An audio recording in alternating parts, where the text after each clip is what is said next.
एक राजा की आदत थी कि वह भेष बदलकर लोगों की खैर खबर लिया करता था। एक दिन राजा को शहर के किनारे एक आदमी मरा पड़ा दिखा। लोग उसके पास से गुजर रहे थे। राजा ने लोगों को आवाज दी और पूछा, इसको किसी ने क्यों नहीं उठाया?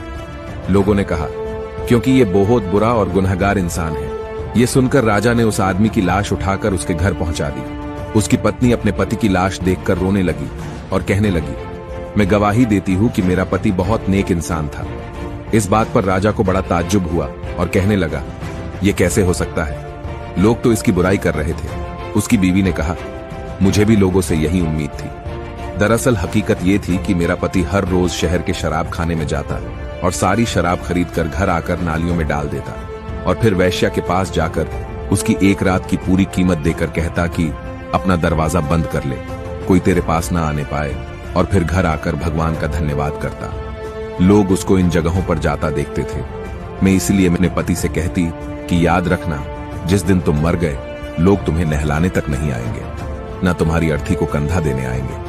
वह हंसते और कहते, तुम घबराओ नहीं, मेरी अर्थी वक्त का राजा और नेक लोग ही उठाएंगे। ये सुनकर राजा रो पड़ा और कहने लगा, मैं राजा ही हूं और कल हम इसको नहलाएंगे, इसकी अर्थी को कंधा भी देंगे और इसका दाह संस्कार भी करवाएंगे।